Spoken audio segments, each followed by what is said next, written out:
আসসালামু আলাইকুম সবাইকে। আশা করি ভালো আছেন। আমি এস এম মঞ্জুর মোর্শেদ।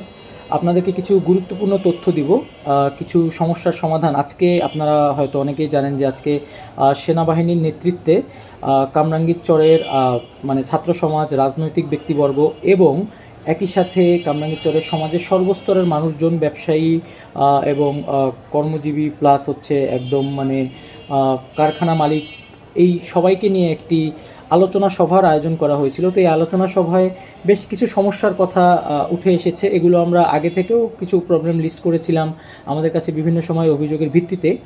তো যেই প্রবলেমগুলো আমি একদম বলে দিচ্ছি সেগুলো হচ্ছে, প্রথমত হচ্ছে বাংলাদেশ কামরাঙ্গীরচরে অবৈধ গ্যাসের সমস্যা এবং এই গ্যাস লাইনের যে প্রবলেম। দ্বিতীয়ত হচ্ছে ময়লার অতিরিক্ত বিল নেওয়ার প্রবলেম, এবং কথা হচ্ছে তারপরে আমাদের এই যে নাইট গার্ডের বিল, তারপর ময়লার বিল, তারপরে হচ্ছে অবৈধভাবে বিভিন্ন মানে ভূমি দখল, চাঁদাবাজি, এগুলো সহ আরও বিভিন্ন সমস্যার ব্যাপারে ওখানে আলোচনা করা হয়েছে।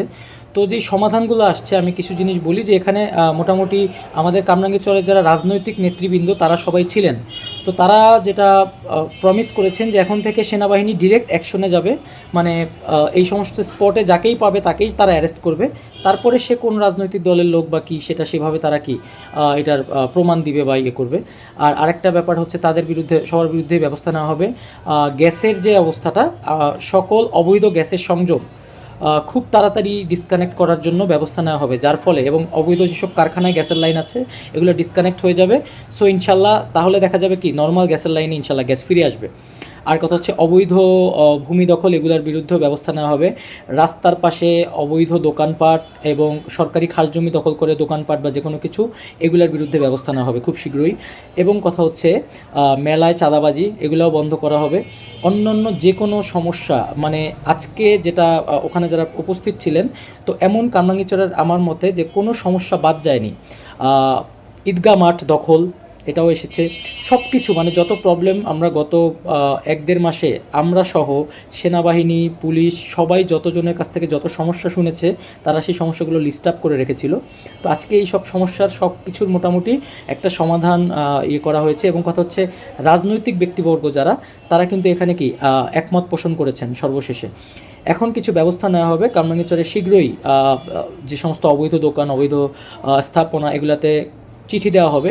আমরা ইনশাল্লাহ আগামীকালকেই কিছু জায়গাতে চিঠি দিব। এবং কথা হচ্ছে আমরা হ্যান্ড মাইক নিয়ে যথাসম্ভব আরেকবার ইয়ে করব। ঘাটে যে ট্রাক ভাড়া, ট্রলার ভাড়ার জন্য চার্টটা নিয়ে দেওয়া হবে। আজকে বিআইডব্লিউটি এর কর্মকর্তা ওখানে প্রেজেন্ট ছিলেন। তো ঘাটের ভাড়া কত হতে পারে এরকম একটা ধারণা উনি দিয়েছেন। তবে সম্ভবত ঘাট ভাড়া কমার খুব একটা চান্সেস নাই, কারণ এখন যে ভাড়াটা আছে যতটুকু শুনলাম যে এটা মোটামুটি হয়তো স্ট্যান্ডার্ড ওনার মতে। বাট তারপরেও আমরা ওনার অফিসে যাব, এবং অফিসে যেয়ে ভাড়া যদি 20 টাকা থেকে মানে 25 টাকা, যেটা ওটাকে যদি 24 টাকাও করা যায়, ওটাকে যদি 20 টাকা 22 টাকা করা যায়, সেটা আমরা ওভাবে চেষ্টা করব, যেটা যতটুকু কমানো যায়। হ্যাঁ, একদম নিউট্রাল থেকে। আর যারা ইজারা নিয়েছেন তারাও প্রেজেন্ট ছিলেন। হ্যাঁ, মনির চেয়ারম্যান সাহেব ইজারা নিয়েছেন, উনি প্রেজেন্ট ছিলেন। উনি অনেক এখানে ব্যাখ্যা দিয়েছেন সব কিছু নিয়ে। সো কথা হচ্ছে প্রত্যেকটা ব্যাপার ইনশাল্লাহ, এখন শুধু যেটা দরকার সেটা হচ্ছে সাধারণ জনগণ যারা আমরা আছি, আমাদের প্রত্যেকের যাদের যত সমস্যা হবে আপনারা সংশ্লিষ্ট কর্তৃপক্ষকে জানাবেন। প্লাস আমি আমাদের যে মানে আমার যে ছাত্র সংগঠন বা আমাদের যে তরুণ সংগঠন, যেটা এই তরুণ সংগঠন, আমার সংগঠনের নাম ভয়েস অফ ইয়ুথ, এবং কামরাঙ্গীরচরের যুব সমাজের সাথেও আমি কাজ করছি। সো কথা হচ্ছে আমি আপনাকে একটা কন্ট্যাক্ট নাম্বার দিয়ে দিব, আমাদের হটলাইন একটা নাম্বার এই ভিডিওর সাথেই আমি ডিসক্রিপশনে দিয়ে দিব। আপনাদের এখন থেকে যত প্রবলেম, ওই নাম্বারটাতে হোয়াটসঅ্যাপ চালু থাকবে। ওই হোয়াটসঅ্যাপে আপনারা শুধু প্রমাণসহ সমস্যাটা জানাবেন। ইনশাল্লাহ এই সমস্যাগুলো স্টেপ বাই স্টেপ সমাধান করা হবে। তো আশা করি আপনারা সবাই আপডেটটা পেলেন, এবং কথা হচ্ছে এই আপডেটটা আপনারা সবাইকে, অন্যদেরকেও জানিয়ে দিবেন। দোকানপাট থেকে যে চাঁদাবাজি হয় সব কিছু ইনশাল্লাহ বন্ধ হয়ে যাবে, কিন্তু সাধারণ জনগণকে আপনাদেরকে ইনফরমেশন পাস করতে হবে। আপনি যদি ইনফরমেশন নিজের মধ্যে রেখে দেন, ভয়ে যদি না বলেন, তাহলে তো সমস্যার কীভাবে সমাধান হবে বলেন। আর কথা হচ্ছে ধরেন সেনাবাহিনী বা পুলিশ, তারা যদি প্রপার যে মানে দোষী তাকে যদি না চিনে, আপনি যদি তার নাম না বলেন, তাহলে কিভাবে তাকে ধরবে। তো কথা হচ্ছে সে দোষীটা যেই হোক, সেই দোষীর পরিচয় আপনারা ওইভাবে দিবেন। প্রয়োজনে আপনার পরিচয় গোপন রাখা হবে, এটাও মানে সব দিক থেকেই আপনাকে বলা হচ্ছে। সো সবার আসলে কোঅপারেশন দরকার এবং ইনশাল্লাহ আমরা খুব শীঘ্রই বেশ কিছু উঠান বৈঠক করব। উঠান বৈঠক মানে আমরা এলাকার মুরব্বী বাড়িওয়ালা তাদের সাথে বসবো, মসজিদ কমিটির সাথে বসবো। তো এগুলো বসে ইনশাল্লাহ খুব তাড়াতাড়ি সব কিছু একটা সুন্দর সমাধান আসবে। ধন্যবাদ সবাইকে, ভালো থাকবেন। আসসালামু আলাইকুম।